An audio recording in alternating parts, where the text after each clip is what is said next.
পতিত স্বৈরাচার আওয়ামী লীগের লুটেরা সিন্ডিকেটের হোতা এস আলম গ্রুপের মালিকানাধীন 4টি ব্যাংক সহ মোট 5টি ব্যাংকে 1100 কোটি টাকা আমানত রেখে বিপাকে পড়েছে চট্টগ্রাম বন্দর কর্তৃপক্ষ।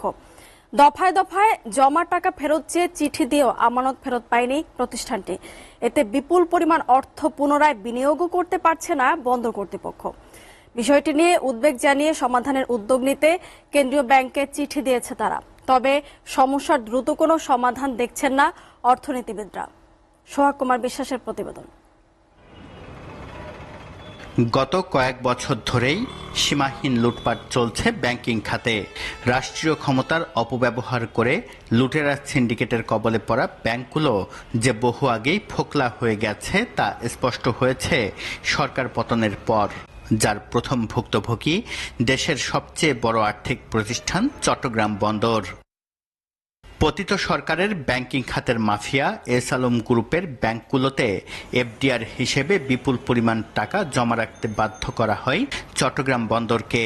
সাম্প্রতিক অস্থিতিশীল পরিস্থিতিতে আমানত সুরক্ষিত এবং উন্নয়ন প্রকল্পের ক্রয় স্বাভাবিক রাখতে এস আলম গ্রুপ সংশ্লিষ্ট গ্লোবাল ইসলামী ব্যাংক, ফার্স্ট সিকিউরিটি ইসলামী ব্যাংক, সোশ্যাল ইসলামী ব্যাংক এবং ইউনিয়ন ব্যাংক থেকে গচ্ছিত টাকা নগদায়নের উদ্যোগ নেয় চট্টগ্রাম বন্দর।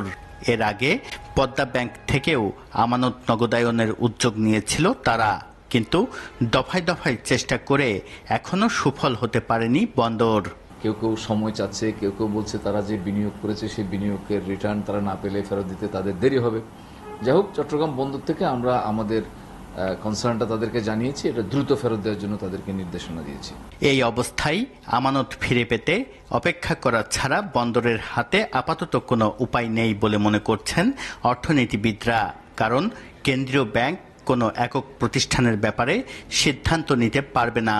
কেন্দ্রীয় ব্যাংকের সাথে যদি কোনো দেন দরবারের মাধ্যমে এটি সমাধান করতে পারে, কিন্তু কেন্দ্রীয় ব্যাংক কেবলমাত্র বন্দরের জন্য আলাদাভাবে এরকম কোনো সেটেলমেন্টে যাবে আমার কাছে মনে হয় না। তাছাড়া সরকারের একটা ইন্টারিম একটা পরিকল্পনা রয়েছে যে এস আলম গ্রুপের যে সহায় সম্পত্তি আছে সম্পত্তি লিকুইডেট করে ওখান থেকে টাকা উদ্ধার করার একটা চেষ্টা।